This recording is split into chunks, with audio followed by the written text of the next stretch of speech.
బోరబండ బోనాలను పురస్కరించుకొని పోచమ్మ దేవాలయంలో ఘనంగా అమ్మవారి బోనాలను మంత్రులు కార్పొరేటర్లు సమర్పించారు। ఈ కార్యక్రమం బోరబండ కార్పొరేటర్ బాబా ఫసియుద్దీన్ ఆధ్వర్యంలో నిర్వహించారు। ముఖ్య అతిథులుగా విచ్చేసిన గడ్డం ప్రసాద్ కుమార్, శాసన స్పీకర్ మాజీ ఎమ్మెల్సీ రాములు నాయక్, మంత్రి Ponnam Prabhakar Rao, Khairatabad DCC president Rohin Reddy, Rahmat Nagar corporator CN Reddy, Shyamala Madhupriya తదితర నాయకులు అమ్మవారిని దర్శించుకొని ఆశీర్వాదాలు పొందారు। ప్రజలు సుఖ సంతోషాలతో ఆయుర ఆరోగ్యాలతో ఉండాలని అమ్మవారిని నాయకులు ప్రార్థించారు।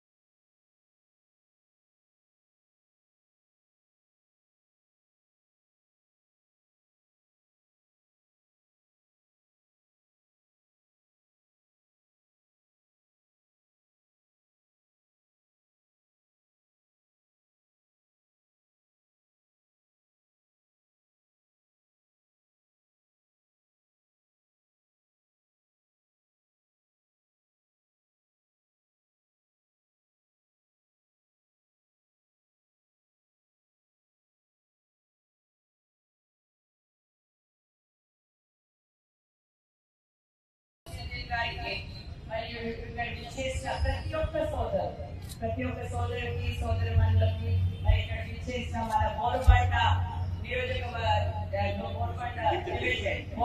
డివిజన్ ప్రతి ఒక్క సోదరి సోదరులందరికీ కూడా నమస్కారం తెలియజేస్తూ ఈ రోజు మా డిప్యూటీ మేయర్ గంగా జమునాథ్ కలిసి అన్నట్టు ఈ రోజు బోనాల పండుగ చూసినట్టయితే ఒక ముసల్మాన్ భాయ్ ఈ రోజు ఇంత పెద్ద ఎత్తున ఈ బోనాల పండుగ చేయడం చాలా సంతోషంగా ఉంది।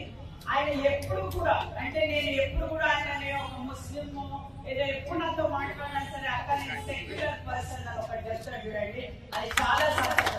ఏ పండుగ ఉన్నా ఏ ఉన్నా సరే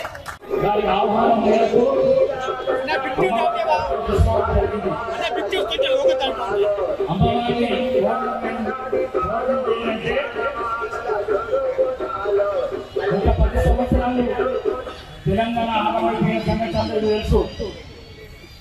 మరి రేవంత్ రెడ్డి గారి నాయకత్వంలో కాంగ్రెస్ అధికారంలోకి వచ్చింది।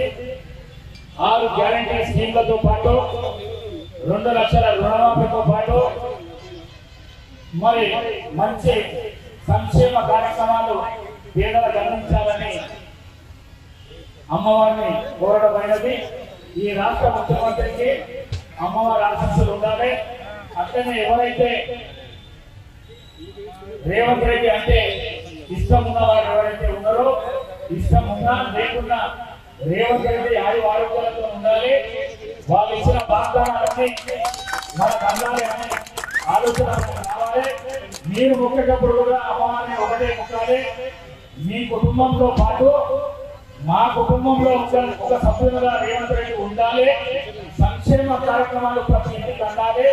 ప్రతి పేదవానికి కాంగ్రెస్ సంక్షేమ కార్యక్రమాలు అందాలని చెప్పేసి మీరు కూడా అమ్మవారికి మొక్కాలని చెప్పేసి మీ అందరితో కోరుకుంటూ మరి నేను ప్రత్యేకంగా అమ్మవారిని కోరడం ఏంటంటే పేదరికం పోవాలి, ఇందిరమ్మ పాలన రావాలి, రేవంత్ రెడ్డి నాయకత్వంలో ఈ రాష్ట్రం అభివృద్ధి చెందాలి, సకాలంలో వర్షాలు ఉండాలి, రైతులు సురక్షణ ఉండాలి।